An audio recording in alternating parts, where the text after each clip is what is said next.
All right, folks. So this is a very interesting series. We've got a best of 5 here. We've got Vinchester, who is in the red, and then we've got Margou, who is in the blue. Now, they paused at the start, and Margou said, "Do you have a weird terrain as well, like full gray?" Vinchester said, "Yep." Margou says, "Never saw this." And so they're just going to continue to play. I don't actually think the map is bugged per se, but it definitely looks weird, and I think it is unintended, but they're just going to play with it anyways. This is a best of 5 in qualifier for NAC 5. For those watching live, I encourage you to use the NAC 5 command to maybe look at the bracket for the first qualifier, as well as, of course, the link to the host, Nilly, who is hosting the event. I'll be at the main event in Berlin with him in January. And this is the round of 24, so we still would have, this would technically be like round 2, is the way to say it, as they're going to try and be one of the players in their brackets to qualify. Margou, young gun from France. Vinchester still pretty young in his own right, though. And Vinchester, we just looked at like overall tournament results and whatnot, and where ATP puts him, which is Age of Empires tournament points, and he is still in that top 10. And Vinchester was at the previous NAC, so Vinchester would be one of those players that you would have to see as the favorite here. So Vinchester playing as the Malians, Margou playing as the Celts. So interesting, and listen to this, okay? So a big result that happened earlier today, as I was slightly hungover drinking my coffee, and I'm now feeling less hungover, still drinking coffee, was Dark, a 19-year-old from Russia, who is very well acquainted with Vinchester. Dark's been around a while, right? He was up against Veleza, top 10 player, who's at the previous NAC, and Dark 3-0'd Veleza. Biggest result of this qualifier so far. And it wasn't a fluke. It wasn't like Veleza underperformed. I looked through all the games, and it was a fantastic performance from Dark. Funnily enough, Dark went Celts on this map against Veleza's Byzantines, and he won. So it's interesting to see Celts here now from Margou. It would not have put Celts on my bingo card for the weekend, but the way the civs work is a bit different for this tournament.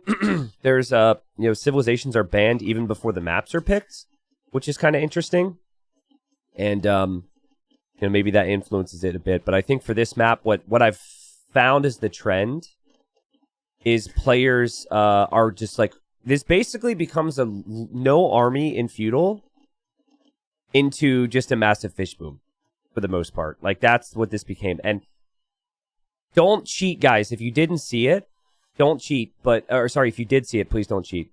But guys, tell me how many fishing ships you think Dark made in that game where he beat Veleza, the one I'm referencing. Give me a guess. Give me your thoughts, please. Because you're going to be surprised. Okay, 25, 12, 69, 27. He made like 48, I think.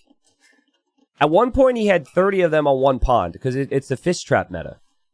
So it just added tons of fish and then used the extra wood to go for fish traps.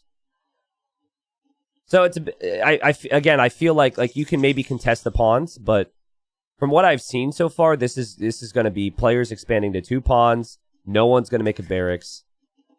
And this is now a bit of a fish boom map. So, yeah, we'll see how it goes. Obviously, could be in some incentive to fight for land. Margou has not walled up. Lots of gold towards the middle for later on, I suppose. So, yeah. But Malians have cheaper wood buildings. Vinchester actually adding a fire galley here, which is a little bit uncommon.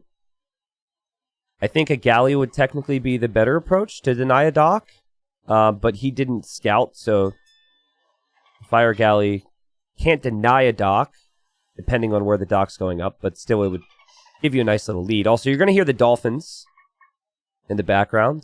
There are dolphins here. My fiance does not approve this choice, Nilly. Vinchester being a pain. Vinchester attacking a villager. Also knows that TC is there. Very well played. And Vinchester's already walled, and he is going for a barracks now.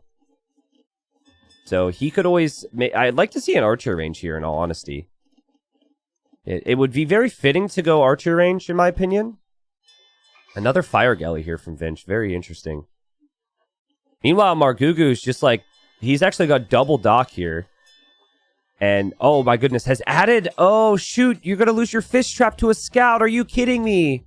Margou, Black Forest has ruined you. Oh, that's 100 wood down the drain right there. Oh, tried to be too cute with it, and now could end up losing this villager as well. Oh, adds another fish trap right next to it. And actually, in the end, that's going to be fine. Also, I don't know why there's this weird flame sound here. It's like really, really, my sound volume for the game is typically pretty low, so you might not be able to hear it, but... Anyways, Margou ends up killing the scout. It's not too bad. Like I said, it's hard to get too excited about anything right now because it's just a fish boom fest, so... Yo, Supplies, thank you for the bits. Says, let's go. Thanks for the work, T90. Hey, you're welcome. Glad you're here, Supplies. Holy walls. Saint Phoenix, there will be as many of these sets on YouTube as possible. It will be on the Extras channel, where we'll put a lot of the sets for the qualifier. And then, like I do for any tournament, the best individual games will hit YouTube. And then, obviously, the full sets will be on the Extras channel. But yeah, I think I prefer the Malians, but I honestly feel like if we get to Woad Raider here, Woad Raider could be pretty strong. That's what Dark did. Dark went Woad Raiders against Cataphracts, and you're probably like, that doesn't add up. Well, Dark had 4 castles making Woads, and then there was just 1 castle making Cataphracts. Dark had a ridiculous eco.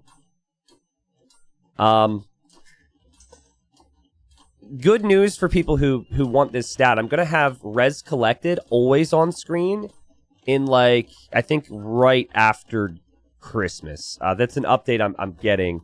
But for now, I'm happy to just show the breakdown, especially because it shows the wood. Because I think this is important to see the difference there. Vinchester is on the way to up to Castle Age faster. Also talking to Capture Age about a bunch of potential additions, which I'd have to basically fund, but I think might be worth it. I have to talk to them on if it's okay for me to poll the community on it. But there's potential things we can do. I also don't want to, like... I don't know if I want to tell you guys. I might want to surprise you, you know? So we'll see. Working out some stuff. But, okay, look at Margugu's approach. Margou is adding endless fishing ships for fish traps. Margugu's got 13 fishing ships in this corner. Gone are the days where players are going to transition towards farms. Well, actually, that's not true. Vinchester is adding farms. But Margou is just using all that wood and investing it into the food income. Prediction chat. How many farms will we see from Margou? Winner gets a cookie. ITK plays games. Thanks for the prime. Winner gets a cookie. Okay, well, it might be a lot of cookies because a lot of people are saying 0 right now. Well, he might end up building 0, truthfully. Okay, we got some people with some more conservative guesses.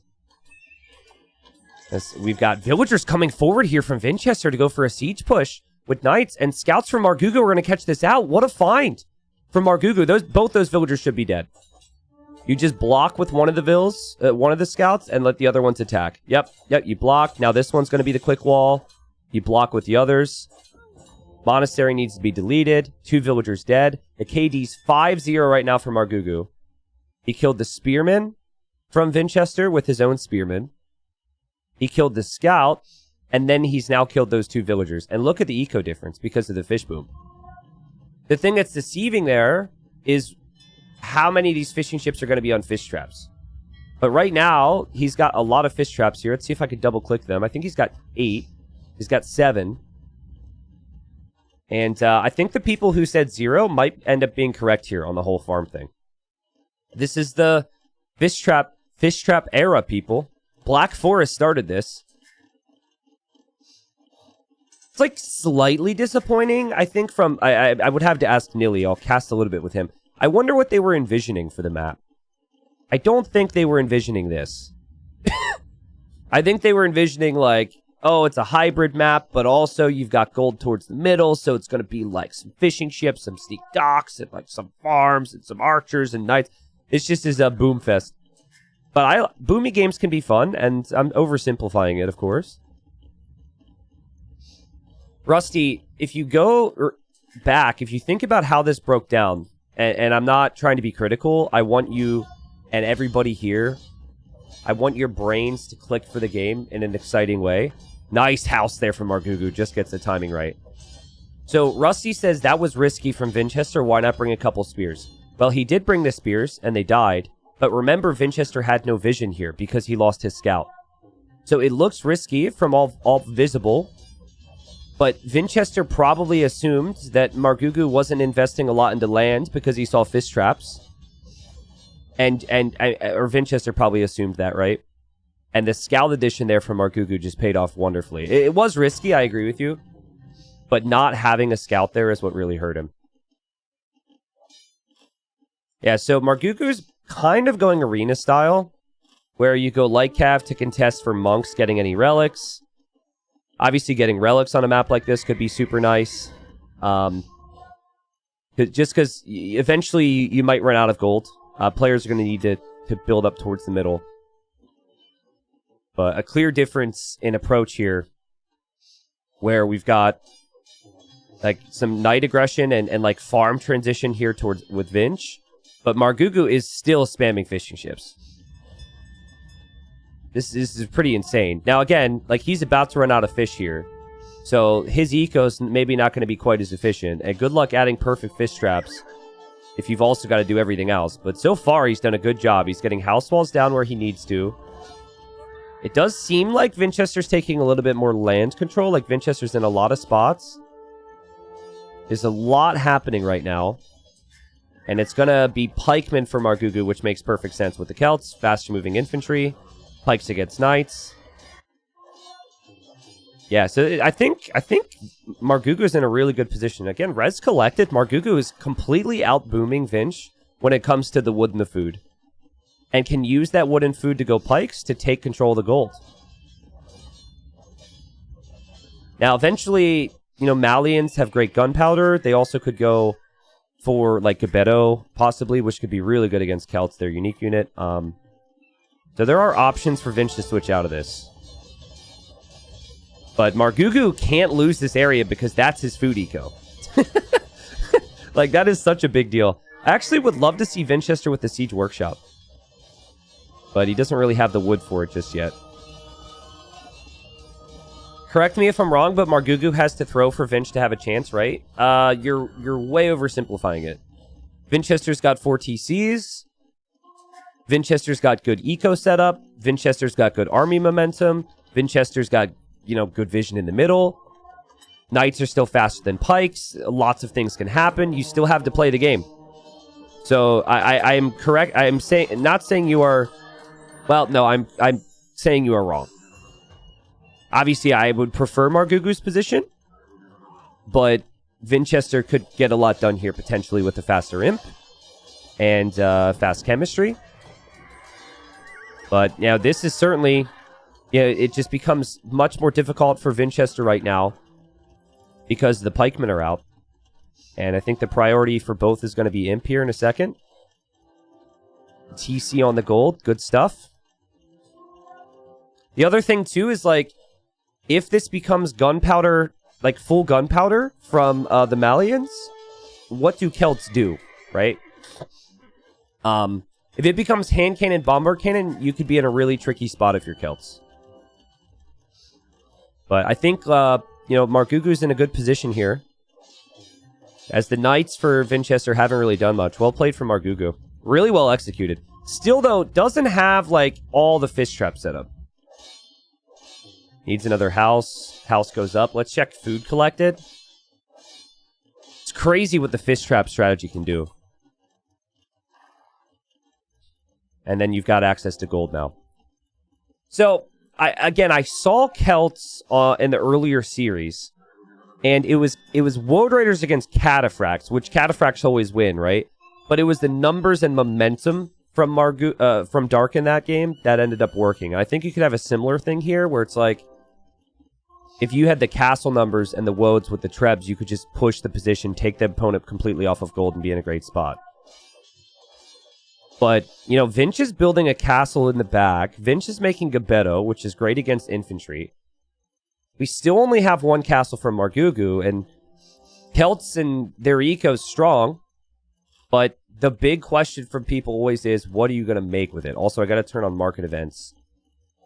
They've both been using the market a lot. And that is a castle you make for trebuchets and for no other purpose. Margou building a risky castle here, but it's honestly, as bad as this might look for a couple villagers, this is actually giving him a really good shot here. This is for trebuchets. If he builds a defensive castle, he can't push forward with trebs. I actually really like this castle from Margou. This is really well played. Yep, sacrifice a couple units, get the castle up, and now the first thing you do is you prioritize 2 trebs. And Vinch already built this castle, I think, expecting to lose this castle. And Vinch is going to relocate over to this gold and build this castle. This castle will likely go down before it. But conscription is something that Vinchester's going to consider instead of trebs here. But, like, Vinch still will have gold. And now the trebs for Margou will have to be, like, in the pit, which means they're doing less damage. And Vinchester still has Gabetto, which shreds infantry. So I find this quite a close game. Why is fish/fish trap so superior to regular farming? So it basically, the root of it, there's more complexities, of course, but the root of it is eco units. So think about how we treat eco on land. We say this person has more TCs, thus they can create more eco, right? Well, if you are in 3 TCs and 4 docks producing fishing ships, you then have 7 economic units. As Vinchester dives for these trebs. Wow, was not expecting that. I thought he was going to give up. That was really costly. I thought he was just going to give this castle up. Why is Margou rushing chemistry? Well, it helps castle fire. It also would help scorpions. And we see heavy scorpion on the way here from Margou. And that was my question. How do you deal with the Gabetto? Some players would go Onager. Here we go again from Vinch, but Vinchester, I mean, feels worth it this time. And Vinchester gets both of those trebs. And keep in mind, these castles back here still can produce Gabetto.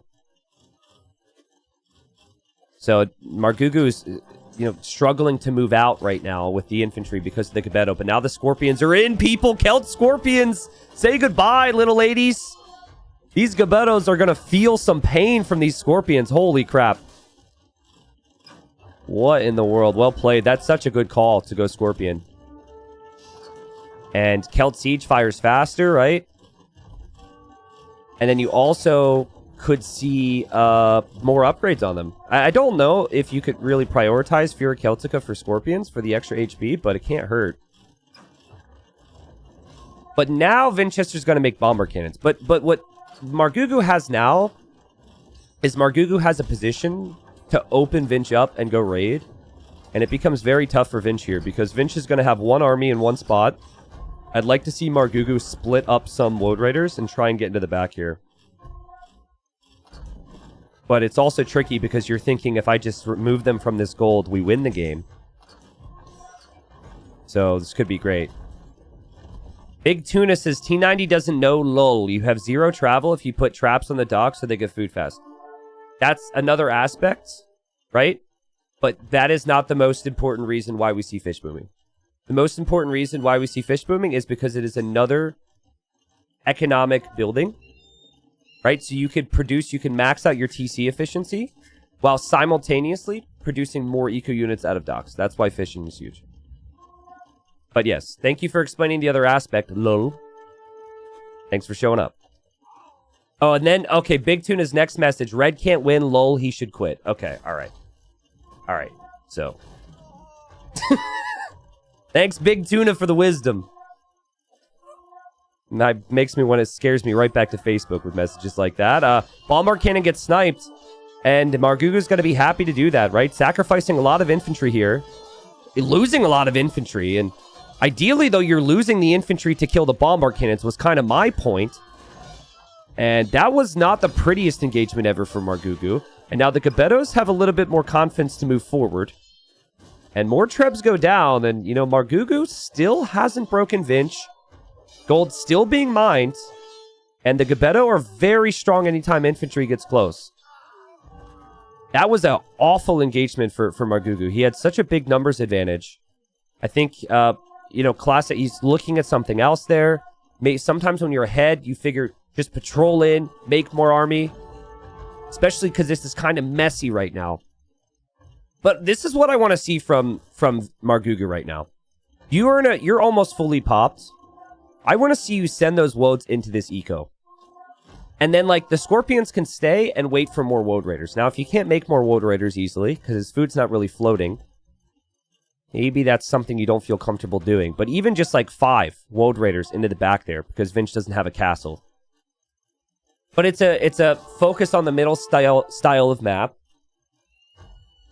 And it becomes tricky here. Siege Engineer's a really nice upgrade here for the extra range for the Scorpions. But what a fun game, guys. I already am thinking this will hit the main YouTube channel. Should I feel bad about the sass towards the tuna? I don't know. It's all good fun, right? I think it was deserved. Gebetto's killing the Scorpions. Gebetto's still killed Siege so quickly.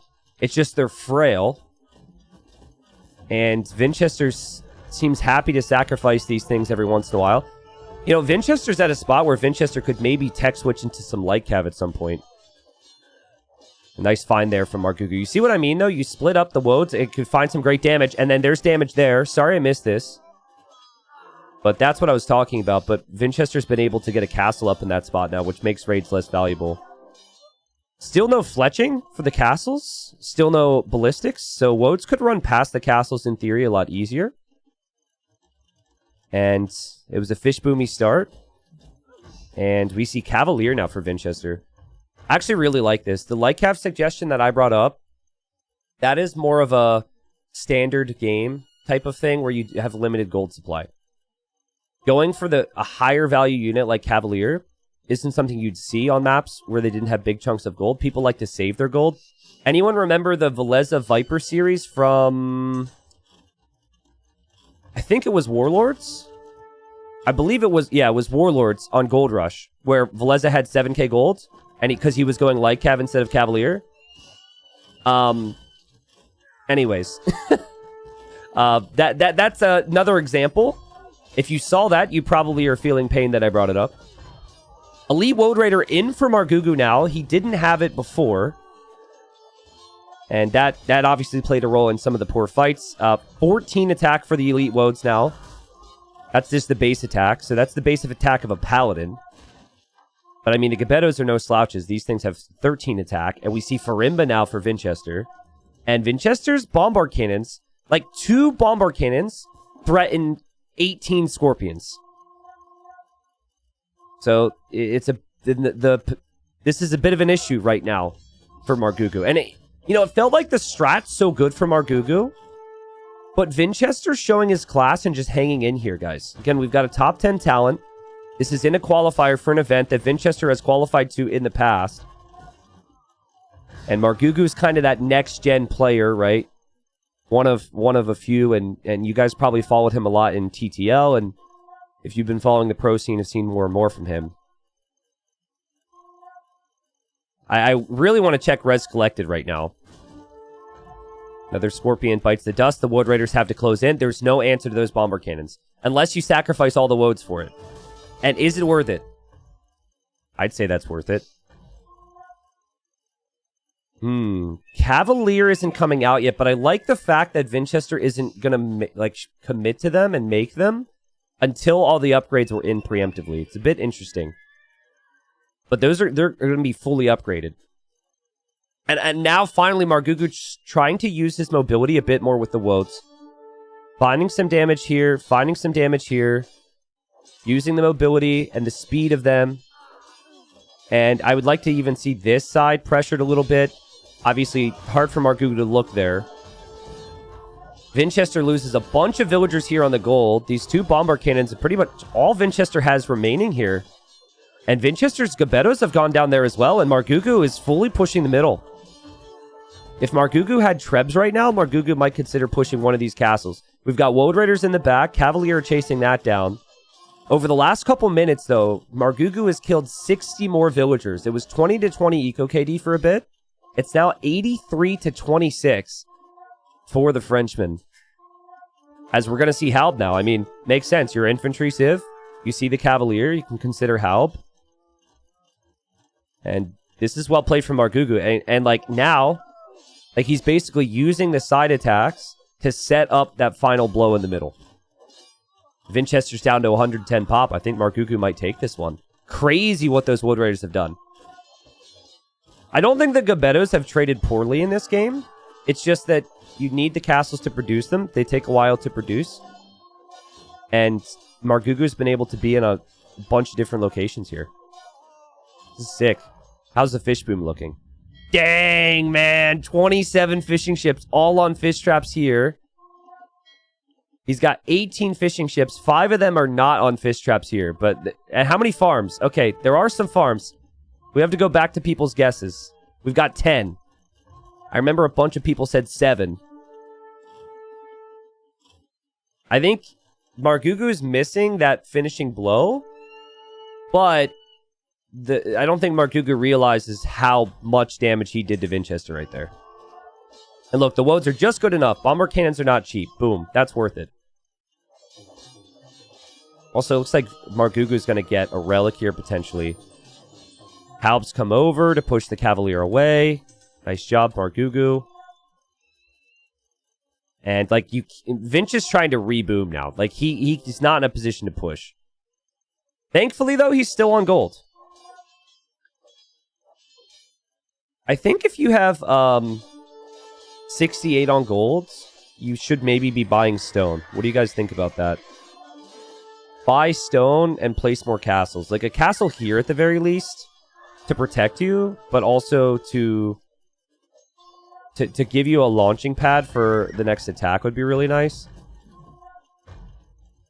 I'm a big stone buyer on gold maps, but I also am never going to have a 80 population lead on Vinchester. I am not a fish trapper. To give you an idea, my fish trap hotkey was changed with an update 3 patches ago. It overlaps with something they added, and I still haven't fixed it. I literally, that's how lazy I am. I tried to figure it out, and I was like, okay, not for me. That's where I'm at on the whole fish trap meta right now. I'm also not playing events anymore, so it's not a concern for me. Cavalier can find some shots, man, but still, I mean, Scorpions are going to kill that many Cavalier. And, I mean, maybe some... It's easy for people to be like, all right, come on, Margou, finish the guy off. But I think Margou's just building up. Margou has learned, do not trickle Treb. And he's waiting for the Trebs, but he's pop-capped right now. So he can't get to his 6 trebuchets because he's pop-capped. He needs to toss away some army. Still number 72 on ATP, though, T90. Yeah, I'm not sure if that says... I'm not sure if that says a lot about me or a lot about the scene. But I'll take it. Proud of that top 100. And Margou getting some more raids in, using the sides. Little Gabetto raid here. They broke through a house. Ooh, fish traps. Fish traps in jeopardy. That'll be a bit awkward. Can you imagine if... But seriously, though, if these Gabetto could sneak over to these docks without Margou realizing, that could be game-ending. Like, I'm not even kidding. The wood count is not there for Margou right now. Yo, no way! No way, no way, no way, no way, no way. That's exactly where Vinch is going. Dude. Dude. Guys, the Gabetto will shred any houses or palisades, so they'll go through. Oh, gee. I mean, he's sending tons of army. Margou's sending everything he can. Oh, Vinchester is distracting this with that one Gabetto. Oh, my God. Holy crap, Vinch. Credit to Vinch, man. Vinch has been down bad for a long time. No way. Look at Margou just bought 1,000 wood so he can add more fish traps on the other side. Dude. I mean, thank God Margou has 40 woads in queue, because this is horrible. This is run away with the fishing ships at least. So like you have to manually attack the fish trap. But Vinch is going to do that. And then Gabetto are here, Cavalier are here, and Vinchester has a chance. This might be one of the most ridiculous comebacks. Oh my god, look at the eco balance for Margou. It's all baguette and nothing else. What in the world? The typical French diet. Demo doesn't work, and desperation time for Margou, who's got to be feeling it. You will feel this as a player now. You know how good your position is. You've always been feeling that you're the underdog. I think that Vinch can win this game, guys. What in the world? That's insanity. And it was all because of a house instead of a stone wall there. This started. And also, you know, not being able to apply that pressure against Vinchester, which allowed Vinchester some creativity. I mean, this is wild, man. I mean, imagine having to click this stuff, right? It stresses me out just thinking about balancing that. That is 25 pop that's not doing anything for you. And Gabetto numbers up high enough. The villagers are still on gold here. And the Trebs can't advance forward because Gabetto Bomber Cannon is still kind of threatening. Vinchester's been able to stabilize. Huge credit to Vinchester. Now that one Woad Raider is the king over here. Has killed 10 villagers. I mean, if Vinch wins this game, still it'd be insane. He's still far behind in population. And Margou fixing the problem now. Oh, man. That was nuts. That was wild. To think of that in the moment, too, because I think when he broke through, he wasn't thinking about the fish traps. Then he saw this. And he could have stayed here a bit longer and then immediately just made the move. Barbecue Python, thanks for the 38 months. Thank you, John Muddle, for the 9. Zero, thanks for the 6. And welcome, everybody. You can't push easily with Scorpions, and it's so scary for Margou right now that if he advances too far with the Trebs, the Bomber Cannons get pushed as well. Celts have very little answer to Bomber Cannons. But is Margou possibly too scared of them? No, the issue for Margou is Margou has 50 Halbs. Halbs aren't actually what you want here. You want Woad Raiders. And here come the Trebs. Okay, so I think Margou is just going to toss away the Halbs, let the Paladins die. Or the Halbs die, sorry. Someone said Paladins in chat. Confused me. Yeah, you let these die because you're going to have more Woads coming. And then you use the Trebs on the castle. This is the way to do it. You just push it. Lots of units will die, but if you take the castle out, that's worth it. And nice positioning here from Margou. Dives in with the Woad Raiders for the Bomber Cannons. And that is kind of what we were expecting a little bit ago.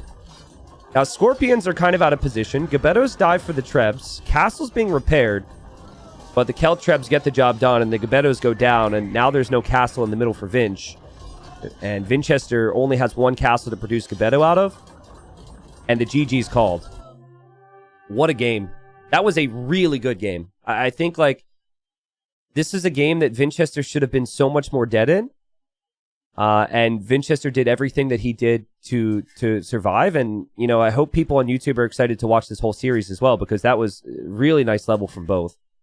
And if you want to see more, people, then check out the Best of 5 on the Extras channel. We will have it there already, and you can check it out in the description. But I expect a really good series ahead. I think the fish trap play that we've seen here is still on the newer side. This is the first qualifier for this event.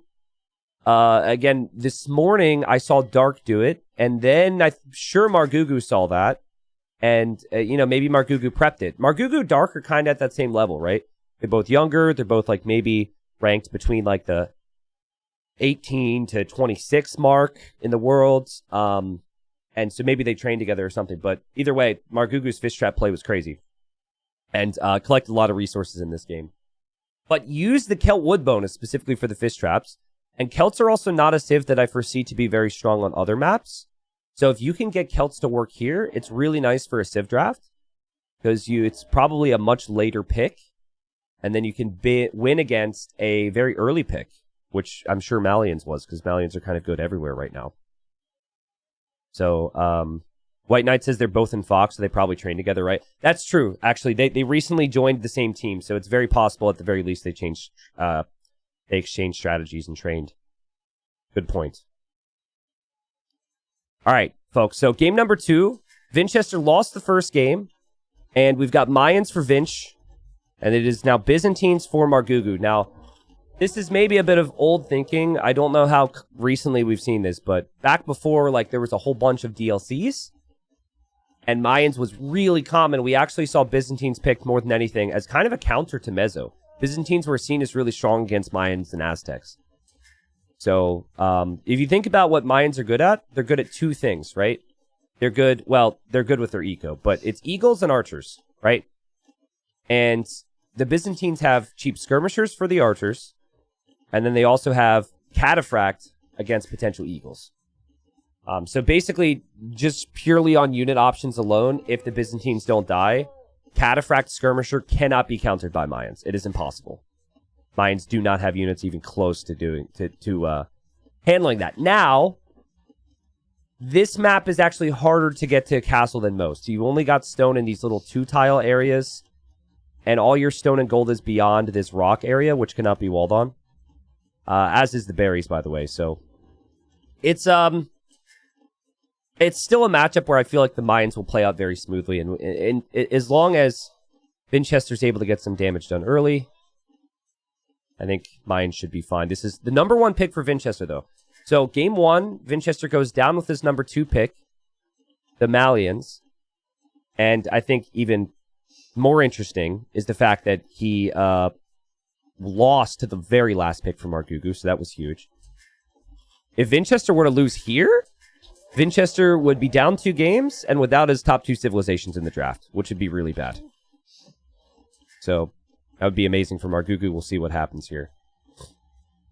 Now, you cannot wall on the rock terrain. You can wall beyond it. So if you were to wall, you could wall like this and like this, but there would be an opening here the whole time. I'm just going to be drinking some water and coffee. It's going to be a long day. Trying to stay hydrated. Piantes, thank you for the 3 months with Prime. Lapwolf says, hi, I'm new. What's up, Lapwolves? All right. So, another thing to mention about this event is it's a 9-villager start. You wouldn't really see it on enclosed anyways in a 3-villager start, but 9-villager start. Meta in general is pretty much against this, but 9-villager start pretty much removes a lot of Dark Age strategies. Players tend to streamline more towards Feudal Age builds. But like I said, that would be maybe more of a role in other maps. So you're probably not going to have any Dark Age shenanigans with these tourney settings. Barracks for Margou. What Byzantines typically do is they build up towards counter units. So very rarely are you going to see Byzantines go for like scouts. I could see Margou going for skirmishers. I could see him making quite a few spears as well. Spearmen have a bonus, damn it. It's like a... I don't actually know the numbers, but I saw a game recently where a couple spearmen with some skirms was effective against Mayans and Feudal. Because spearmen do have a bonus damage in Feudal against eagles. But obviously, like, long term, you don't necessarily... It's not good enough where you want to go like pikemen against eagles. T90, did you change the in-game audio settings after switching to Twitch? TC sounds weird. Yeah, certain frequencies sound a little weird because otherwise I'm having an audio issue. So you're going to unfortunately have to deal with that because... No loom for Vinchester this whole time. What in the world? That's a dead Vil. Doink. Yeah, it's either that or I have massive static issues with the mic. In fact, I'm going to text Willis about it. Ideally, we fix it at the conclusion of this weekend. But, yep. It's not too bad. Thanks to everyone for bringing it up and pointing it out, though, so everybody now talks about it. And makes me happy. Now people are like, oh! Oh! Okay! Yeah, got it! It's my fault for responding. It's all good. Let me know what time We can talk later. Alright, sorry. Should have used the follow command there on the units. So that's a nice... Mayans start with an extra vill, and now that villager's gone down, basically. So Mayan resources still last longer, but... Look at this. It is actually a couple spearmen here. Now, I think bonus damage shows here in Capture Age somewhere. They definitely have something hidden. That's a little bit helpful. Double range skirmishers, though, from Margou. That's an interesting choice. And it's just going to be archers and eagles, so you have two ways of passage. You loop around this way, which is the closest way, or of course you go around the other way. Looks to me like we're going to see a sneaky move here from Vinch. Vinch forcing reactions. Vinch has the momentum. We'll see how this pans out. I could see Margou just coming back with this, though. Yeah, you don't really want to just chase with spearmen there. And I think the weakness here with Byzantines is if you get broken in feudal. So just play smooth, play towards eco, and just keep the units alive. The scout did just go down from Margou over here, though, so he doesn't actually see. But he probably lost that to some armies, so he should have an idea that pressure's coming. And here, Margou, you'd expect a response, but he hasn't reacted just yet, and there he goes. All right. Thoughts about Jordan about to lose? What's the score there? 2-0 for Sebastian? That's pretty surprising, man. So it's not surprising to me that Sebastian beat Andy. I would have said 3-1 victory for Jordan against Sebastian. Sebastian's an incredible talent, though. And this qualifier is stacked, man. And only so many players get to qualify, right? But we'll keep tabs on that result. I chose to cast this series because I knew there'd be coverage of the other one. Definitely feels like times have been messy here for Margou. Like, 30 seconds of TC idle time. Farm count isn't maybe what it could be based on some of the wood that's here. Has produced a lot of army and has committed a lot towards skirms. It's kind of fun here, though. Like, that's a lot of army that can now be used to smother Vinchester. And Vinchester placed a tower foundation, but then either intentionally decided not to finish it. But I'm going to assume just misclicked and didn't hold shift. Yeah, there we go. It's going to finish the tower now. Always feels weird to make a tower against trash units, but even if these units do 1 damage a hit, that's now 13 units that are doing 1 damage a hit, and that would eventually kill Vils. So that's the idea for Margou. I like how Margou didn't stay at home with all that, and is going to have some defensive units as well. This is all very cheap for Byzantines, of course, right?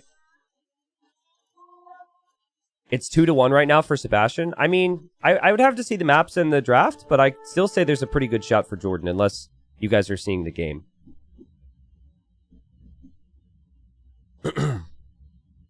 Hey, T90, your voice sounds extra sexy today, and then a really weird emote with eyebrows going up. Zeno, can you never use that emote with those words again? Thank you. This is my chill coffee morning cast voice. And there goes Vinchester on the way up to the next stage. So Vinchester, 1 range, 1 barracks this whole time. Lost that villager, obviously wouldn't have liked that, but the Eagles become a lot stronger against the skirmishers and the spearmen in the next stage. And that is going to be really tough for Margou. Margou made so much army here. He is going to stone now, so I think he's thinking about cataphracts, but Margou hasn't clicked up. So the units were cheap, but you still made a lot of them. And these Eagles get 7 base attack in the next stage, and Eagles will completely slaughter this. Vinchester's played this very clean. Hey, T90, watching and listening while at work. Nice. Thanks for showing up. I'll show the bracket and talk through some of the other sets that are coming, guys. We should have some really good sets today. But I'm kind of struggling to see a lot of faith in Margou's chances here with the difference in these castle times. It's ridiculous. Vinchester did use the market. He is, like, really low on food, though, right? He left the berries in full. He's been buying food, and his farm count's not that great. But these Eagles can't be stopped by anything except walls at Margou's base. Did you confirm that you will never have Nineville start in your tourneys? I once said I would never go to Facebook. I used the never word. And then, years later, that became a reality because I didn't think that life would go the way it did. So, I think using the word never is not a wise word. I personally prefer 3 villager start and think trying to push to get the game to be 9 villager start for everything is too much for me. So I'm not going to say never, but I will do always, most likely, do 3 villager start for my events. All right. I will never use the word never again. But yeah, I don't hate 9 villager start. It's still really good. I think, honestly, it's good. Like, I'm not saying it's bad for the game. It's good to have variety, though. If everything was 9 villager start, I'd be unhappy, right? Here come the Eagles. And these Eagles are the answer to the Skirmishers. And Margou is up, but Margou's got villagers in different areas that are very exposed right now. Vinchester just walked right past the gold, though. Obviously, very much thinking he needs to kill these skirms. And, okay, well, it's worth it because you see these villagers. Yeah, nice finds. Not the craziest Vill picks, though. And Margou will not be able to make a castle, though. And a couple more villagers are going to die. And the villagers on gold are exposed. And I think we're about to see is tied up here. Like, I don't know what you're supposed to do with these villagers. We've got siege on the way from Vinchester. We've got a monastery as well to convert any potential knights, if there is even going to be a stable. And just a bad time to be a villager in the Margou economy right now. And it's bad because you're off of you're off of mineable resources. So you're off of gold and you're off of stone. You're just stuck on wood. And look at the market there. Margou trying to buy a castle. And you're now dropping a castle to protect your wood and your food. And every villager from Margou is starting to build this. And the siege is on the way. The skirms are just going to sacrifice themselves. Oh, the villager's blocking it. Look at that. That's actually pretty sick. Unfortunately, that is not enough. And Vinchester ties it up. Even if that castle does go up, not going to be able to make too many cataphracts. A monk's going to be on the way to convert it. And not the most exciting game. I think, like, the root of the issue here for Margou is Margou had to make so much in order to find an answer to Eagles. And, felt the need to make so much army. And then by the time the army got over here, Vinchester just towered. And Vinchester looked pretty comfortable. Like, Vinchester also had a couple villagers just walking over to the stone to get the stone required for the next TC. Vinchester had a forward behind this. Like, it was super smooth from Vinch. So Margou wins the first game with the fish traps and the Celts. And then Vinchester responds. We have ourselves a series. Res collected, I'm sure looked much better for Vinchester there. Obviously lots of gold collected there.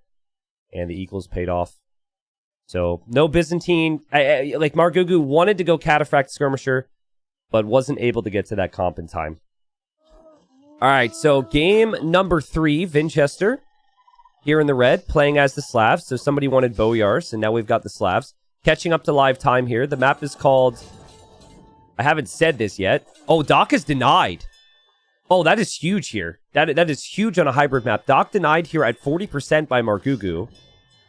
And so the wood's wasted there from Vinch. Vinch loses the villager.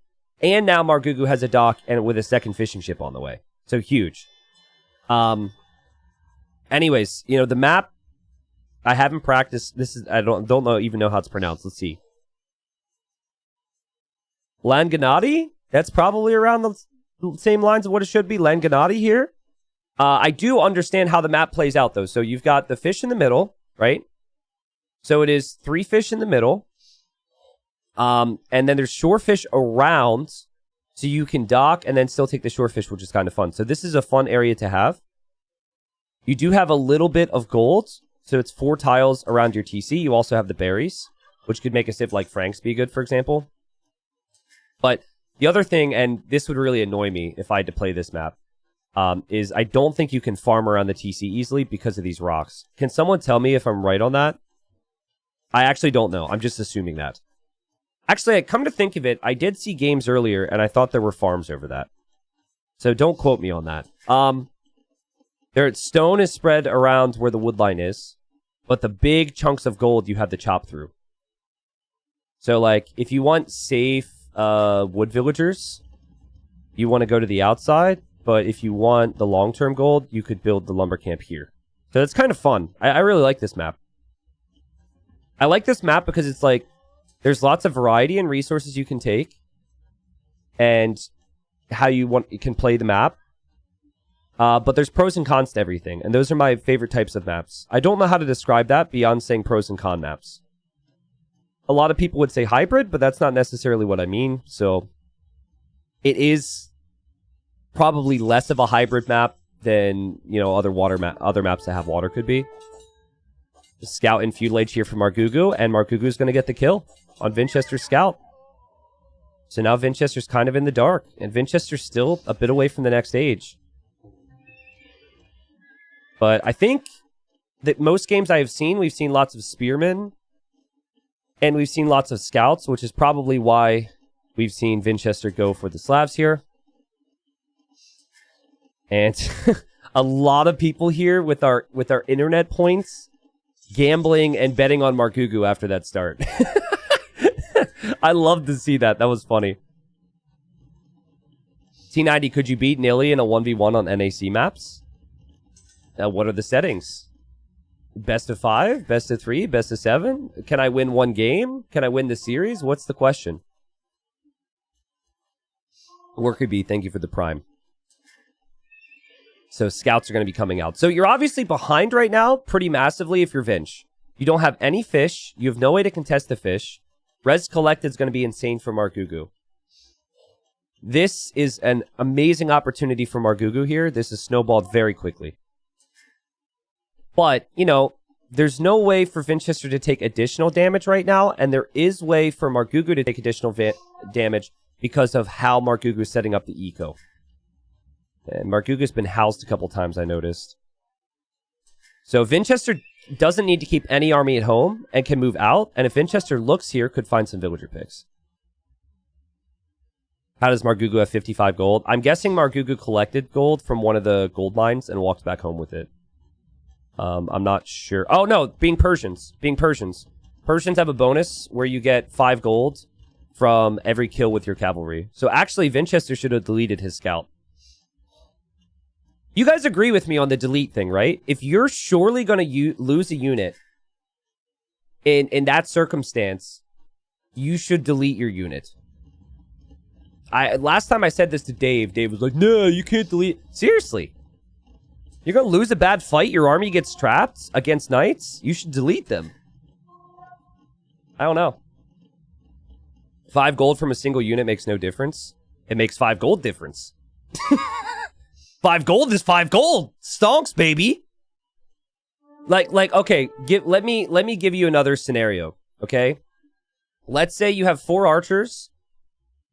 You're not going to go crossbowman in the next stage. You have 4 archers that get found by 6 bloodline scouts. You're not going to kill any of the scouts. Do you delete the archers there so you don't give your opponent 20 gold? That might be a more obvious scenario, right? Obviously, the scenario we just saw, it's like hard for Vinchester to know if he was going to win or lose that fight. It's time-consuming and pointless. For the average player, yes. For top talents, no. But we're all, you know, you don't have to agree with me. I think that's my take. I think we will see deleted units against Persians. But if they nerf the gold bonus, which I don't know, they may or may not do, it obviously becomes less important. Res collected should be really smooth for Margou, but the farm count difference, we've got 10 farms recently against 12 farms, so there's that edge there for Vinch. And Vinch is getting forging. Margou's got tons of food floating at the moment, though. Forging can make the difference in the fights with the spearmen and the scouts. Still more spearmen on the way from Margou. And forging on the way from Margou, and Margou backs away here. Just a whole lot of ting-tinging over here. Not sure what the scout noise is, but not going to say it. And maybe Vinchester tries to force some type of a timing here with forging, but Margou is going to back away. Margou would have to click to recognize that, but there's the res collected. Big, big, big difference. Persian TCs work faster. Persian started with the extra res, and Margou had the dock up, which Vinch didn't, and killed that villager. So now both players have forging. And this fight is going to go for Margou, and Margou is in a great spot right now. The question now is, and I think I know the answer, and the answer is yes, but it's, do you transition towards Castle Age? And, because, you know, it seems like the perfect position to do so. Vinchester's forced to make more army, just to defend from this, and, oh man, this is... Honestly, I think it comes back to Vinchester not deleting that scout, guys. Had he deleted the scout, this wouldn't be so bad, right? Kidding. It's a little disappointing how big of a lead that Margou had from the start, from like a game perspective. I mean, it's amazing for Margou, right? I'm just, you know, it was such a massive lead from the get-go here, and there's not really much Vinch could do from there. You could make arguments Vinchester could have expected that and whatnot. Margou really knew the importance of that. Margou's up. Vinchester's not even close to clicking, and Margou is going to go for a range. I think we could see Persian Cav Archers here. It's Margou. Margou is probably going to want some archers on the field right now, but Cav Archers feel very natural if your opponent is basically only on Spearmen. And it also feels natural if you're just now adding the ranges at this point. As I say that, we're going to see archers from Margou.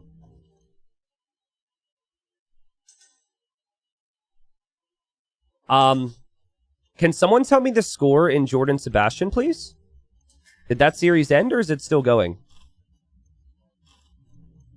Knights would break Vinch. Well, I think you can combine Knights with archers. Sebastian won that series? Dang. Dang, that's a big result. Well done, Sebastian. Sebastian's an incredible player. So Dark, who's on Fox, beat Veleza earlier. Sebastian, who's on Fox, just beat Jordan. And now Margou, who's on Fox, is in a position to go 2-1 up on Vinchester. Have they been training their minds away or what? There goes the TC. Okay. And Mihai beat Daniel. Mihai beating Daniel is less of a surprise, but yeah, that is a good result for Mihai. Like, Jordan, Vinchester, and Veleza are a higher caliber of player than Daniel. I love Daniel to death, obviously. Daniel, like, works full-time and doesn't spend as much time on the game and has a different mentality. I think for Danny Boy, he plays, he likes to compete, but I don't know if the level of training or expectation is there. And I say that from, you know, having talked to him many times. But it puts him under way less pressure, right? Which I think other people, if it's like, if you are full-time, for example, you put yourself under a lot of pressure. Because you really need it, or there's the level of expectation. Spearman gets some valuable pokes. It is Cav Archers, which is hype. And you're getting gold. I believe you're getting gold when you get kills with the Cav Archers as well, right? So, like, additional Spearmen, for example, going down would be a big issue. I was really surprised. So, like, I wanted the Persians to get their work rate increased for 2 years, right? I wanted it to go Dark Age with the TC speed again. But then they gave them military buffs as well as bringing that back. To me, the second they buffed the Persians, I said that this is too much. I think they will eventually nerf it back down, but say what you want about the overall balance of it. This has been a lead for Margou since the start. Margou has played it perfectly. And Vinchester's gone long swords. He did not expect CA at all. He was expecting, like, Knight Pike, maybe. I didn't realize he went longsword. That feels very out of place right now. And Cav Archers, I mean, they don't really need to stick around here too much longer. They can get out of here if they wish to. Margou can just boom behind this. And, I mean, the eco difference is insane. Margou's probably collected 3,000 or 4,000 more resources at this point. That will only continue to grow. Hey, but Vinch has that one stone, baby. That one stone is sick. Let's go, Vinch. You're getting gold to raid the opponent's economy right now. Removing their potential to get resources while gaining resources. And Vinch is trying with Scorps, which is all Vinch can really do here. And tries to trap the CA, and the CA are going to get right out of here. This is also a really important moment for Margou. To feel that level of like dominance and control over the opponent for a longer period of time is really nice. He's probably going to see this and be like, longswords? What? Would have to be crazy throw here, I think, for Margou.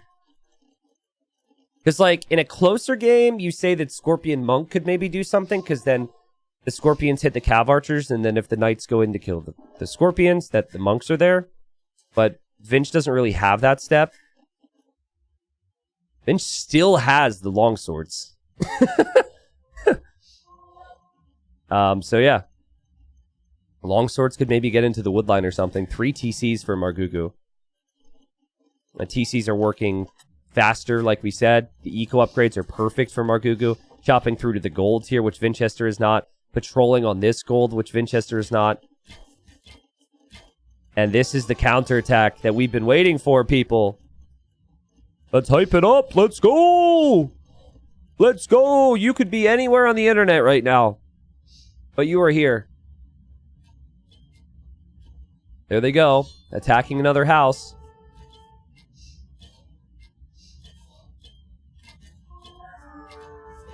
Uh-oh. Big moment. Big moment. Big moment. Big moment. Oh, big kill. There we go.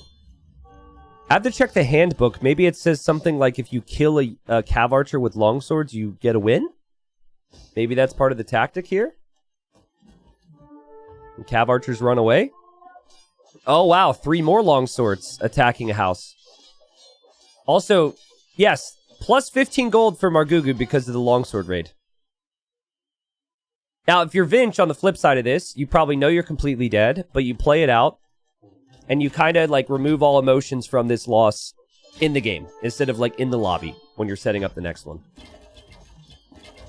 And Margou is going to get a Scorpion. Margou's microing with the Knight to get another Scorpion. Gets the next Scorpion. Gets 2 of them. And 15 more gold over here. That's why you don't delete? Yeah. I know the delete thing thinks...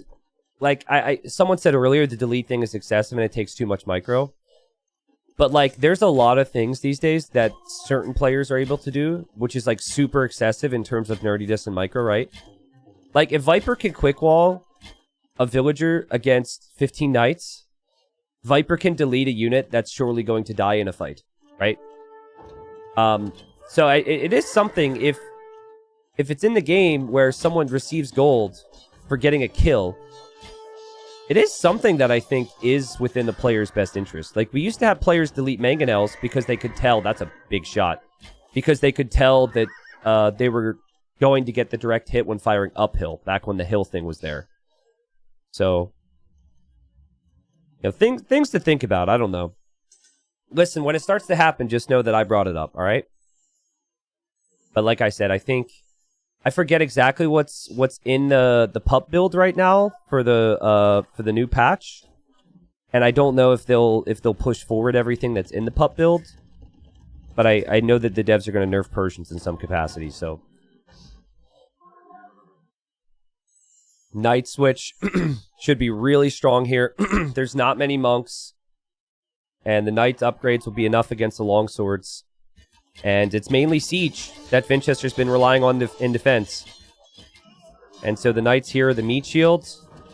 These Knights will go in for the Siege. One of the Knights gets converted, but that's going to be it because there's only one monk. And Vinchester about to go 2-1 down here in this qualifier. And Margou's looked good. Obviously, the previous game was kind of meh. But, I mean, in his wins... I mean, this game was... I don't want to say over from the start, right? Because Margou's made it look very easy. Margou's had a lead since the start. And maybe in the previous game it was a bit of the same for Vinchester, but game 1 was really competitive, but Margou is just... His macro has been insane. The thing about a player like Margou is never the aggression side of things, it's the eco side of things. And the eco has been perfect today. The farm transitions, the upgrades, the balance has been great. But Margou could win the game with, like, longswords himself right now. Like, the 8,000, 7,000 resources more collected. Really surprised Vinchester's actually still playing at the moment, but it's a big moment. There's only 2 qualifiers. If you lose this here, one of your shots is finished, and this is... It's not like the decider or anything, right? Whoever wins here is going to be up against arguably a stronger player. I forget what their bracket looks like. I actually think whoever wins here is up against Sato. So if Margou were to win, he's up against his good friend Sato. Sato was going to play Slam, but then it was too early in the day for Slam, and so he did not play. He gave Sato admin win, which I was really bummed. I wanted to cast Sato Slam, so that's a bummer. Little raid with Lightcav, starting to draw Margou out of position, possibly. It still should be units from Margou to deal with that. But that's alright. There's villagers running forward for Margou, though. I think he's going to drop a castle to deny this gold, because Vinch has no access to gold. He's none. Can't take this gold, and hasn't even chopped through this gold yet.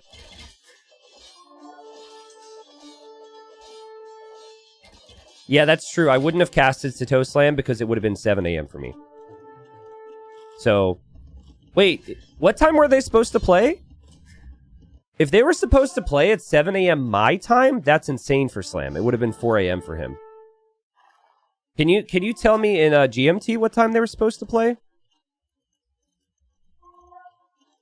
I'm bummed to hear Slam apparently is not playing in the second qualifier. I don't know the reasons, but... I think they were supposed to play at 10 a.m. my time, which is 7 a.m. for Slam. Which obviously still sucks. But there's a lot of sets that have to happen, and there's a lot of time zones to take into account. Big fights here. 15 GMT. Okay, well then that would have been 10 a.m. for me. So still 7 a.m. for Slam. Vinchester's still alive. Parthian Tactics and Castle Age. Hype. Pog. Let's go. CA, Lightcav, full Castle Age for Margou. And now this castle controls this gold area, and now Margou is going to send everything over to this gold area. I haven't seen a win condition for Vinchester in... Well, since Castle Age started. And we've been in Castle Age for a bit. And I don't know if the Cav Archers have Thumb Ring yet, but Parthian will add the armor. And, oh god. Oh, jeez. It's Vinchester's turn for a Doubt Castle. That castle never goes up. Never goes up. Lots of villagers will die. Margou will feast and get gold for every kill here from every unit. And finally, Vinchester calls the GG, and we have a 2-1 right now for Margou. And again, unfortunately for this game, this felt very over since the start, and we were kind of speeding up at that portion. I want to go look at that. So, like... Obviously, they go... It's a 9-villager start, right? So they go lumber camp. Persians have the extra food and extra wood to work with, so they can go a bit earlier. So we see him go early. Now he brings 2 vills, and he goes with intention with his vills the second he sees this, I believe. Let's see. Okay, so he's looking. Now, hold on. Let's pause. What is Vinch doing? Vinch is kind of like, living the dream, bringing in the board. So Vinch isn't really thinking about this in the same way, which I think is a little, I mean, hindsight being 20/20 and all. Definitely a bit of a mistake. And, oh, this is smart for Margou. He waits, he brings his vills. That was a good play. That was a really good play. And Vinchester did have time to get little palisade walls to protect that villager, but Vinchester just never expected the villagers to be brought like this. And yeah, we already saw this, but I just wanted to highlight this because, like, right after this, once this villager's dead, the eco lead is just insane because Margou will have 3 fishing ships and will have all of his villagers. And like even at like the 7-minute mark, you look at res collected, it's starting to look higher and higher for Margou. You go a little bit further, higher for Margou, and it just snowballed the whole game. So GG. Okay, so here we are now on Vinchester's final home map. The map here is Outcrop. He won before on Enclosed, which was his other home map, which was on my mind. Vinchester playing as the Italians, which is the civ you normally associate with water maps. So that's an interesting pick, but I also think Italians are underrated on land. Cheaper to go up to the next age. They have solid archers, solid knights. Still can have, like, they have a decent enough tech tree to compete and whatnot. So the way this map works is you've got limited gold near your TC. Lots of tiny wood lines that players typically wall between. And then on the outskirts, there's lots of extra cows and sheep and all the stone and gold. So right now you can see Vinchester trying to collect more cows. And he will likely, if he were to go anywhere for gold and stone later on, go here. Margou's Saracens. Saracens feel a little bit more natural for me here. Again, you tend to see a lot of walls, which I think suits the Saracens, so they can just kind of use the market to hit the timings. Also, you tend to see a lot of archers here, because in wall situations, archers can actually do a bit more over the walls. So maybe we'll see archers. Could be scouts or something like that from Margou too. But obviously still a lot to wall, so players might choose to be aggressive before that. And I think we'll see both players head towards Feudal Age here soon. T90, what was up with all the admin bans? The way the civs work for this tourney is... Okay, so the typical order of things is you do the map draft, and then you do the civilization draft, right? The way this tournament works is you have, before the map draft, there's random bands of civilization. So you are drafting maps based on what civs are not available. So, civs are banned, maps are picked, civs are picked, is how it works. And every series has different bands, because it's random before the series. So it gives a nice little bit of variety from series to series. It could be a problem. The only potential problem would be is like if players are training with specific civilizations on a certain day, maybe their civilizations get banned, right? So you need a little bit of pliability with your strategy and civ selection. So I think this is going to be a scout build here from Margou. And it'll probably be the same from Vinchester. Come to think of it, scouts makes a lot of sense because they are kind of far from each other. But you do also kind of know exactly where your opponent is. Oh man, Vinchester lost a villager earlier, not having loom. And Vinchester's going to lose another villager because of not having loom. At least this time, though, Vinchester ends up killing the scout. So scout goes down for Margou. And Margou is looking for blood. Archer range from Margou. Did Vinchester see this? Vinchester did see that. That's a really interesting thing because he didn't see any villagers on gold. So Margou just goes to gold a little bit later than you would normally do. But, I mean, Vinchester loses the Vill. The reason he didn't have loom is because he's trying, like, the longer you delay loom, the longer you have an additional villager, basically. Wow, Vinch also had 23 seconds of TC idle time there. Wow, he's down 2 Vills now. That's just one of those things, right, that, like, you don't associate. Maybe he got pop capped or something, but... I think Margou's played an amazing series today. That right there, though, losing a Vill and also being down a Vill because you got housed is not going to qualify you for NAC 5. Not doing yourself any favors there. Why don't any of the tourneys do random civ? Because there's really strong civs and really weak civs on a lot of the maps. So if you did random civilization, it would be unfair. I really like different civ settings, but for like really big events, you need to have as fair settings as possible. And then it's just a matter of, like, what variety do you want included. Vinchester has a really strong army right now. Like, the archer buildup is slow. And Margou doesn't have a scout to see that Vinchester is at its skirms. Actually, the spearman is the scout. Salute to you, Spear. That's really big play there. So he knows the skirms are home. But, like, this is bad, man. Like, you're trying to wall now because you don't know the scouts are here. I think he didn't know it was a scout opening. He thought it was a straight-up skirm opening. The spearman actually screwed him over here. That's what it is. Margou's like, oh, he's going skirms, not scouts. I go wall now. He didn't know it was both. Damage control here from Margou needed. Should be fine from here. He did all the hard work. Uh-oh, actually. Okay. Lots of idle time, though. Idles here, idles here, idles here, idles here. And Vinchester's in a really good position. And then he has the skirms, and the skirms could find the archers. Just passing! Vinchester saw it, though, right? Vinchester did see that. Okay. Yeah, definitely not the time for a just passing moment. That's rough. Now, normally what you want now, if you're Margou, is you want a stable to go for scouts, but you need the food for that.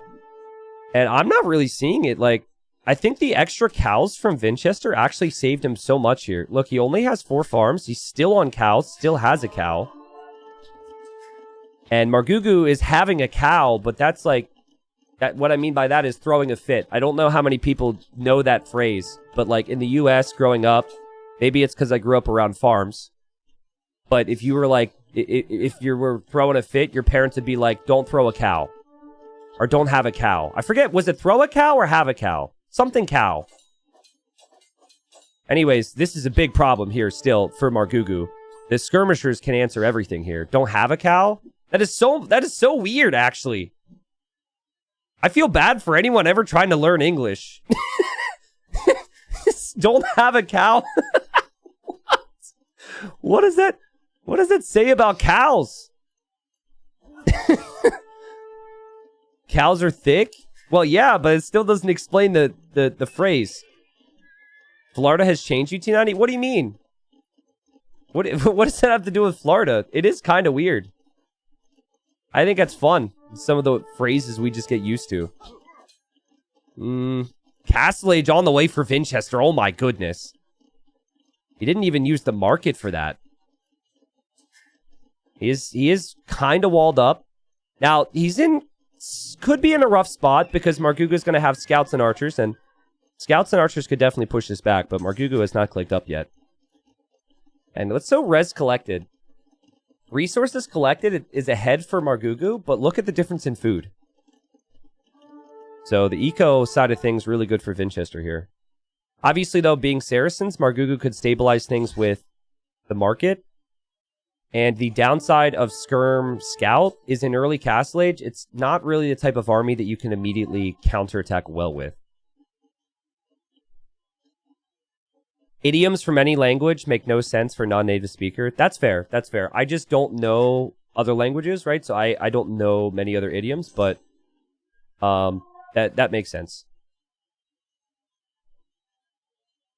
Also, shout out to this sheep behind enemy lines over here. What's the phrase? It's like if you're throwing a fit, you say, don't have a cow. And I was explaining that that is weird. But maybe it's not weird. I don't know. Nobody really thought it was that funny. Maybe it's just me, just the presentation. Double stable for Margou. You still have the archers alive. The skirms haven't pushed that back. Again, it's like Vinch is kind of in a weird spot where he's on skirmisher. And like even scouts could technically push that back. I feel like Saracen should get Cavalier. I disagree. Saracen's in a really good spot. If you're going to do that, you got to remove the market bonus. Saracens have a lot of options. They do have fully upgraded knights, and it's very realistic we'll actually see those knights used in this game. Saracens have an underrated tech tree. And especially with all the camel strengths that they were just given in Castle Age. Scouts pushing back skirms. This is what we said, right? Like, not necessarily the killer unit, but They're able to kill the scouts. And Margou is going to run away now. Vinchester's going over here. He didn't actually scout this much. He scouted the left side. Didn't scout the right, but he finds a good TC position anyways. Kind of feels like this game's going to go a bit later. Vinchester's eco efficiency is still going to be pretty smooth. But Margou will be in a position to make a couple knights to push back the skirms here in a second. And there is some concern right now for Vinchester over what units he's going to make. He just saw his opponent has another stable, and now he sees Castle Age from Margou. Whereas, like, archers can kill villagers very quickly. And actually... Ooh, that villager had a death wish.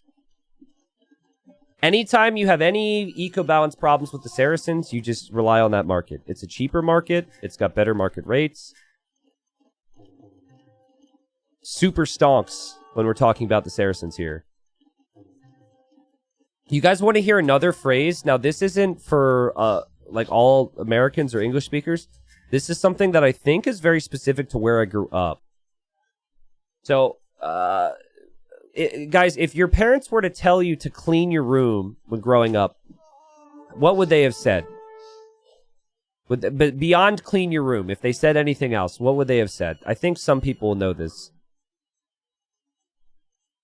Clean up that pigsty? That's funny. Pick it up? Okay.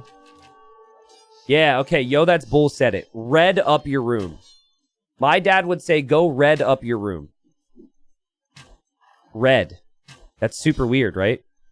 I don't know if it's like R-E-D-D, but yeah, it's like a thing. It's like, go red up your room. And that was just normal. For me, that was synonymous with go clean up or pick up stuff in your room. Look it up. You'll hear it. Short for ready? I don't know what it's short for. I just know that that's kind of what it was. Maybe it is short for ready. So yeah. Does Margou see this TC yet? He's looking around. Look, he's checked the left, and he's like, okay, he's not over here. He must be over here. And he just caught a glimpse of that TC. Vinchester is opting to mix in crossbows with his skirms. I kind of like this choice, because then you have a bit more firepower against the knights. And ballistics is actually in now. And now I'm liking Vinchester's army a little bit more. Obviously would be vulnerable against siege, but that is not what Margou is going for right now. Where did I grow up? I grew up in central Pennsylvania. Oh, man, all these crossbows are dead. What a big find. And the knights are going to come in here, but it's going to be too little too late. Majority of the crossbows are going to be dead anyways. And the knights will actually die to these skirmishers. And you can't actually flee this direction if you're Margou, because you'll run directly into the TC. Oh, God. Death by town center or death by skirmisher here. Yeah, that's a really nice find for Vinchester, as Vinchester needs this win. Okay, someone copy-pasted it here. The verbal phrase red up with two Ds, also seen as red up, ret up, and even rid up, has its roots in Middle English, redden, which meant to rescue or free from or to clear. Today, red up means to clear an area or make it tidy. Yeah, that's still super weird to me, but that's normal because that's just what I grew up with. This is going to be TC number 3 now for Vinch. So Vinch kind of went like early eco with the second TC, but then super prioritized army so he wouldn't die, and now adds the third TC. I really like the order of events here, but Margou's eco is looking really nice, and Margou can actually go siege against everything that Vinchester has for army. So it's a pretty equal game. Also, Margou's on the left side right now with his expanded eco. It is also 2 TCs at home for Margou. So that's like the wood and the food area, essentially. And then the mineable resources, it is just 1 TC, whereas Vinch is 2 on the stones and golds.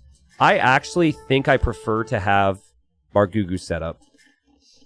Especially with the Saracens, because if you have extra wood, you can just sell it.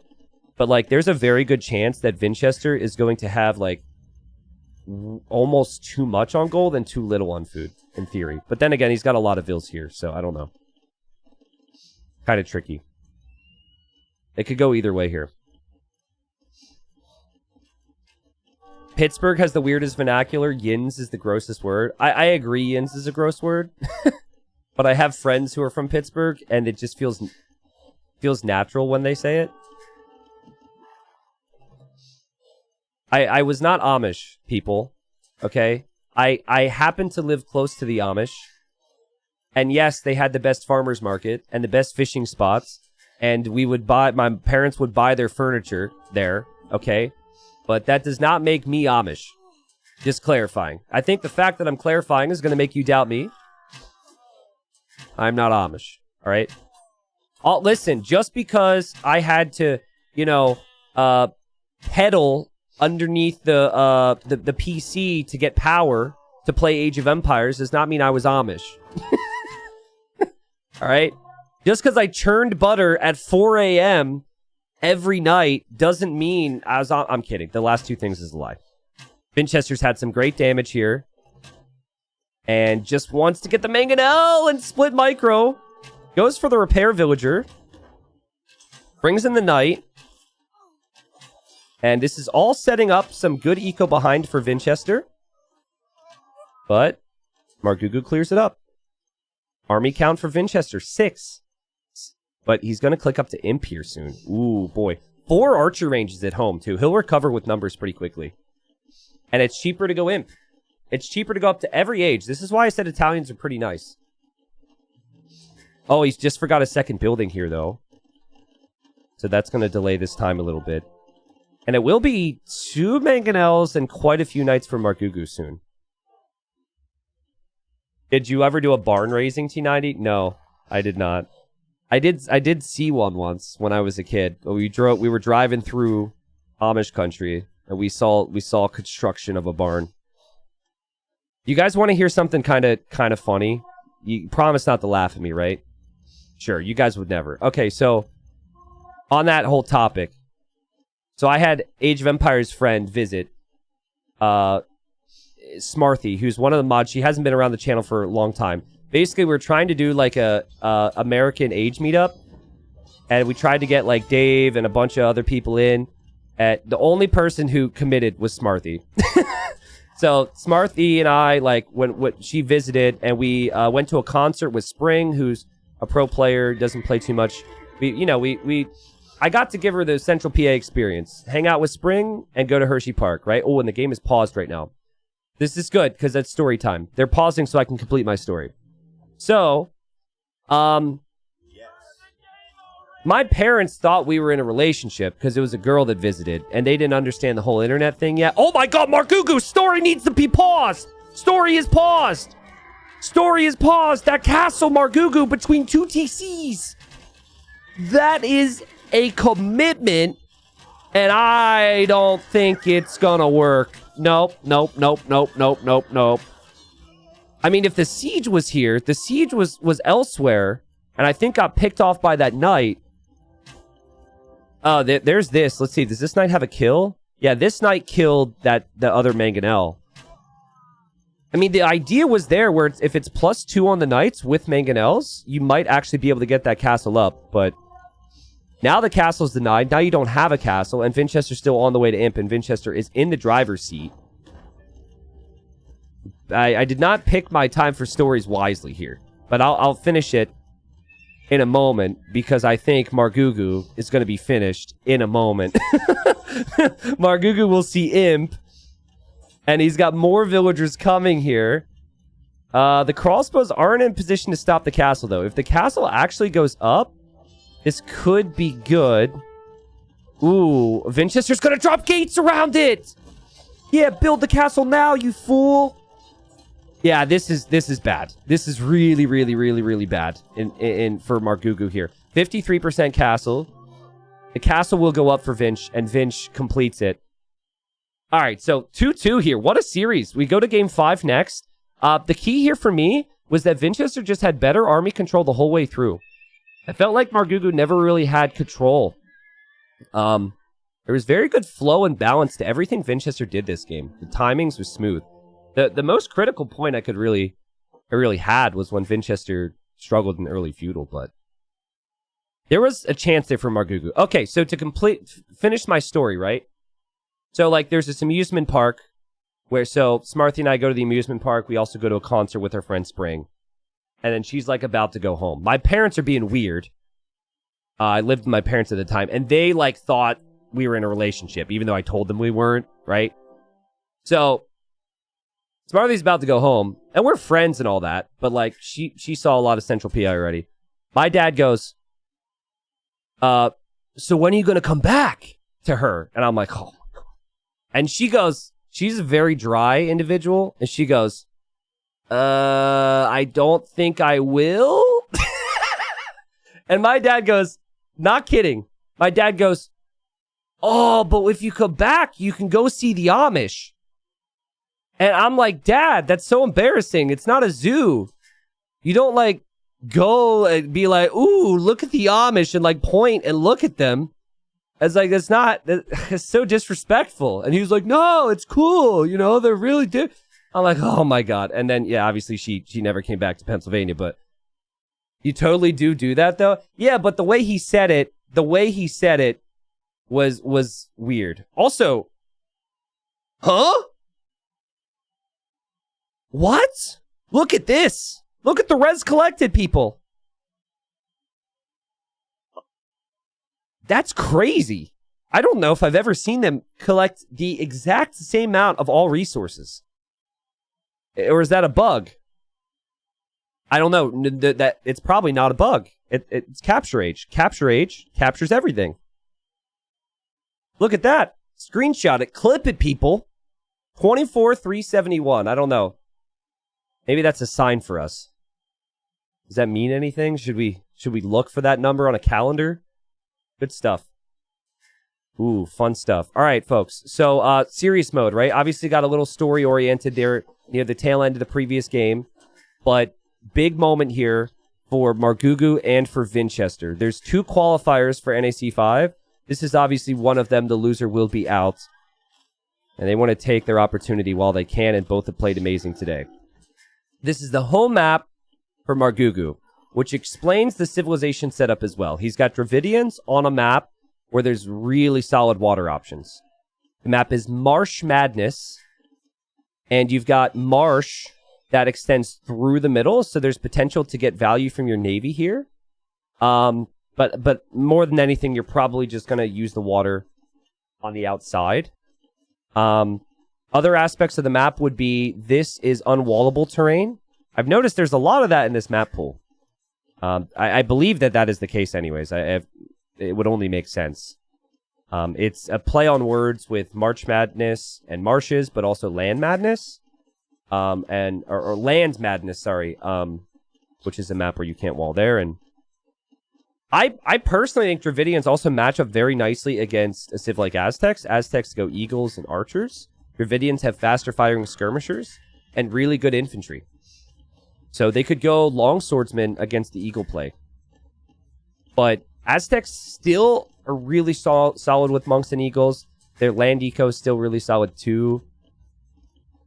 The expectation here is that the Dravidian should have an edge in terms of the fishing. So then it's tricky. It's like, okay, do you try and kill the fish? Well, Aztecs don't really have many bonuses to do that. Or do you instead try and just push land? How I believe this will play out, because the Dravidians get the extra wood at the start of Feudal, you'll see Margou maybe go for an extra fishing ship or two, maybe go for the fires. But because the fish is still pretty far away from each other here, they're going to have to open for something on land here in Feudal. Avix says, is the Civ balance that was come out in December already in ? Are you talking about the public preview build that isn't public yet? If that's what you mean, like the public preview build that isn't live yet, if that's what you mean, they're not playing on that. They might, I don't know when that patch rolls out. They might go with that patch. I believe that's probably their plan. But yeah, right now, this is the current balance. The live balance. I heard that patch is going to fix pathing. Well, you know, this might be wrong, but I don't think they can make pathing much worse than what it is right now.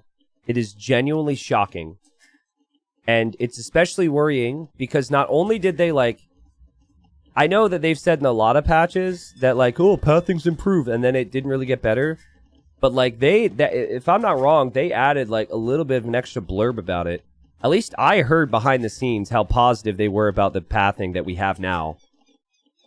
So, whatever positivity and excitement they felt for this pathing completely crushed my spirits when I actually played with it. But yeah, maybe I'm tempting fate a little bit. Pathing has been rough. But I'm confident that the regrouping of the units, which is the biggest issue with the patch right now, will be fixed. Because I've given lots of feedback and dropped Rex. I think, don't get me started on how they couldn't realize the issue. And I'm really, I'm getting heated just thinking about it. It's very obvious. But they should know. So, yeah, shame on people who said pathing. You got me heated again, all right?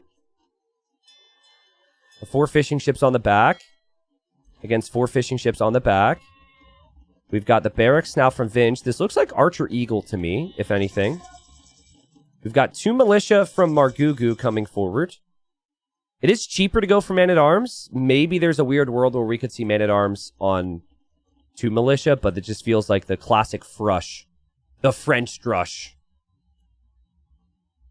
Vinch will see this, but Vinch will not drop palisade walls yet. Interesting. Maybe he'll just wait till the last second, but... also kind of left his scout exposed there. It seems like he's probably confident. Wow. Okay. Yeah, so just wait till the last second and rub it in. Is that what you're going to do?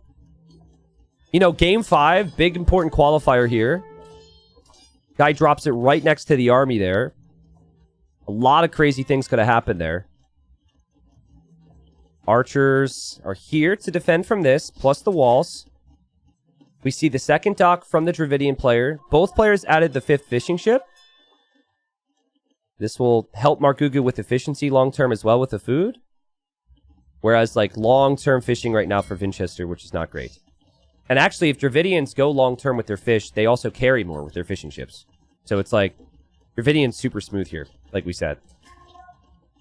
I do like how Vinchester's played most of this, but he did just get housed.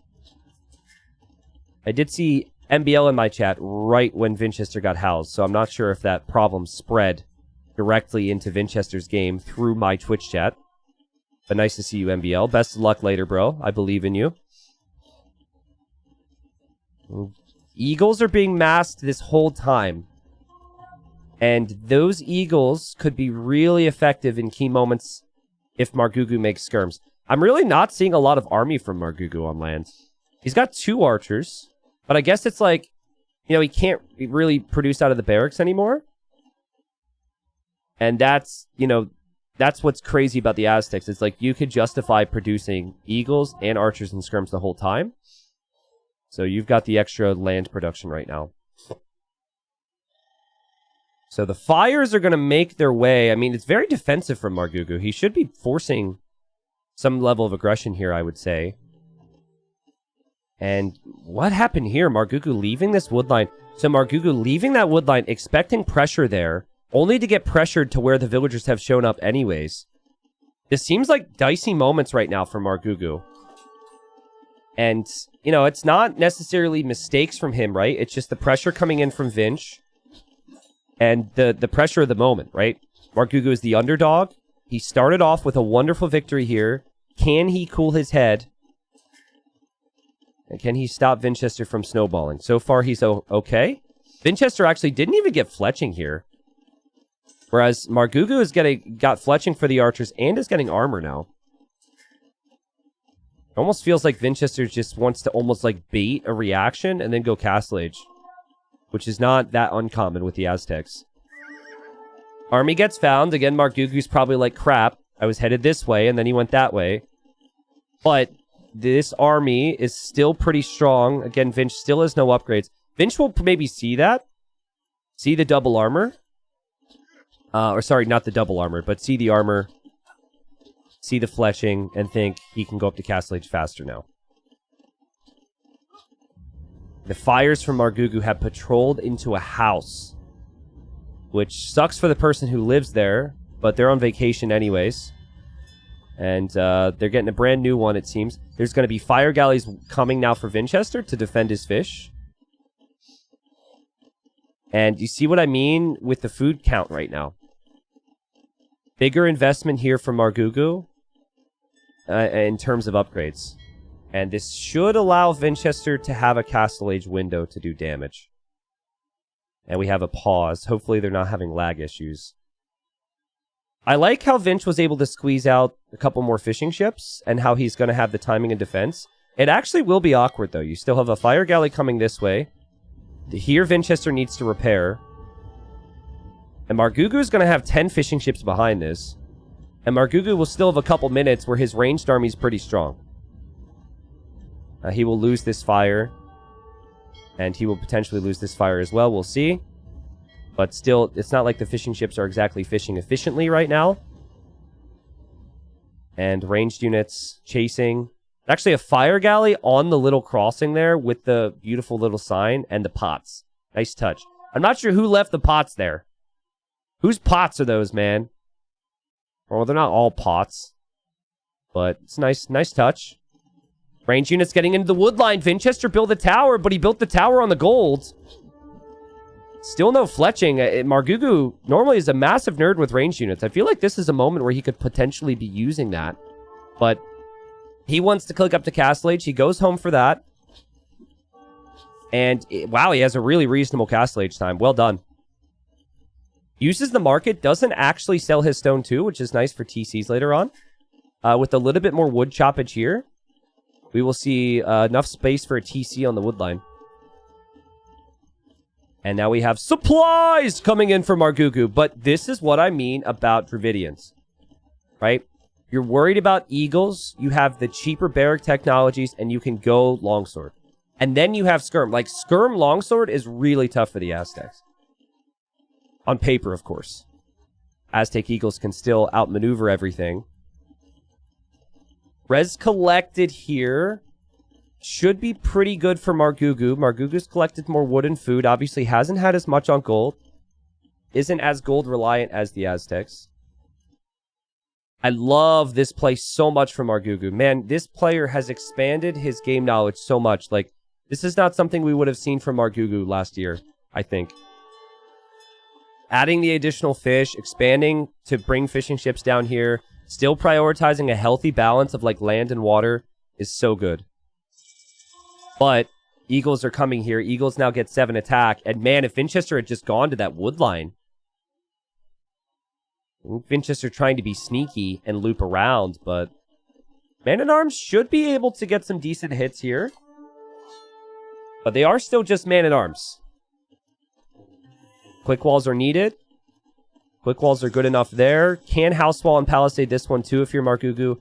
I think you have to get squires very early here, so you have speed. And there's the ranged units for Margou. Man, a demo over this in this area would be... There'd be some potential for that. Oh god, Margou's ranged units aren't in position! It has to be a combination of the ranged units. All the men-at-arms are going down. Oh, disaster for Margou! And did he just sell his stone? What happened to his stone? His stone is gone. He can't tower. He wouldn't be able to tower anyways. That would be where he would have been able to TC. And Margou's getting massacred. So he has to massacre Vinchester.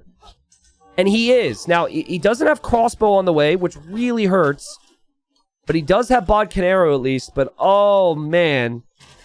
You know, Margou expanding onto the fish was fine. But it's just... the army type was there. But it was almost like... going for the longsword play...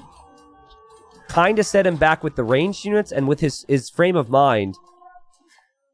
And, oh, heartbreaker here for Margou. Just a heartbreaker. That's rough. Because, what army do you have? You're going to have a Mangonel. Oh, this needs to do damage. You go for it now. You hope for it. Bam! Got it! Nice. Got it. Still needs better. Bam! Let's go! This will actually survive. The TC can kill the rest of that. That gives Margou a fighting chance here. Still concerned on his food income, but really nice attack round. That Mangonel with 7 kills. Can he get the food eco, though, to make more man-at-arms. And then it's got to be longswords. Like, and still, it's like we saw the crossbows do a really good job against the longswords. The eco's so exposed. Oh, man. Vinchester's 2 town centers with Vills behind this. The quick walls don't pan out. And a fun series here. But Vinchester being the favorite, while he was taken to the very limit, I think showing why he was the favorite with a little bit more consistency. And maybe, like, if you add up the entirety of their careers, how many more times do you think Vinchester has been in this type of moment? Right? In a game 5, in a critical format, pressure's on. A longer career helps you with those things. And yeah, this is going to be really tricky. Vinchester even defending on water now. Again, Vinchester's on 2 town centers, so his eco is more than fine. The Eagle raids are catching up with him. And you're just still on man-at-arms. Still no longswords. I also don't think we saw squires, so the speed is really low. It's sad. Like, Margou, I think, trying to force the issue there is kind of what hurt him. And maybe he was too scared of eagles. The eagle number was never really that high. And like, armor wasn't in either. Like, in theory, if Margou just went crossbow, I think it would have been okay. But there's always that threat against Aztecs. And, like, you pick Dravidians maybe expecting Aztecs. You're always thinking about what your civ's good at. And what your civ is good at is cheaper barrack technologies. Such a good job from Vinch. The whole thinking of Margou here was, oh my god, he's going to go eagles. And the crossbow Bodcanero just wiped the floor with him. People forget, Aztecs can still do that as well. It's not always YOLO monks. It's not always YOLO eagles, while they are good at that. And GG's called. Margou wishes Vinchester luck. And Vinchester moves on in the bracket. This does not mean Vinchester is qualified. We'll pull up the bracket here in a second. But I believe that means that Vinchester will be up against Citeaux in the next rounds. Another Frenchman and player Margou will know very well. Having said that, realistically, for a player like Margou, in the first qualifier, where all the big names are signing up and 3 people will qualify, it is going to be harder for a player of his caliber to get through. It's already going to be very difficult, but he's good enough to do it. At the conclusion of this weekend, 3 players who will have qualified, and those 3 players will not play in the next bracket. Which means that, like, let's say Vinchester qualifies. Well, Margou next weekend might not run into Vinchester, right? So there is in theory, less talent. Well, not in theory. It is just fact. There will be less talent next qualifier, and I'm sure Margou will sign up. Anyways, there's the res collected there. And I think for Margou, he just didn't expect crossbow. He expected eagles. He never really saw a big archer mass. Vinchester was super late with archer upgrades, right? Like super late with upgrades. He fell all the way back still with no upgrades. So I think Margou just never thought that Vinchester would prioritize that. And he felt like, okay, I go man-at-arm defense at home against eagles, and then I go forward with my ranged units. It's perfect. Longsword defense, archer attack. Double whammy, but it was like, it was just horrible.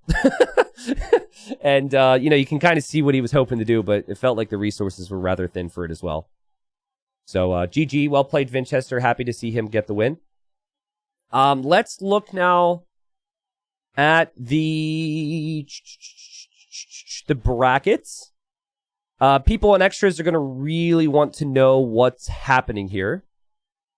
And so this is what the bracket looks like. So to give you an idea of the competition, right? So Citeaux and Vinchester will play. I don't know what time they play. They will play today, okay? But that's not the decider. Here, you've got Dalton Classic Pro, which happens in 40 minutes. You then have MBL Heart, which starts in 40 minutes. Winners of those sets play against each other also today. And then obviously the winner of whoever wins this and whoever wins this face each other in a decider, which is tomorrow, and they qualify. So that will be, all those sets should be really, really good. I'm not sure which ones I'll be able to cover. Elsewhere in the bracket, we had some crazy results today. Sebastian is in the decider. I think he's 19 or 20 from Uruguay. Sebastian beat Target. He beat freaking Andy. And then he beat Jordan 3-1. And Sebastian waits for the winner of Dark ACCM. And if you're like, ooh, Dark is against ACCM, that's interesting. Another like 19-year-old, right? Dark beat Veleza 3-0 and looked good today. I didn't cast that set. Dark hasn't, well, until up against ACCM, he lost the game. But so that's pretty wild. And then in the upper bracket, we've got Tato 3-0ing Dragonstar. And then waiting for the winner of Vivi Dogal, which is 1-1 right now. And then Nikov Mihai will play at some point. Arles Kapwatch will play at some point. So lots of really big sets.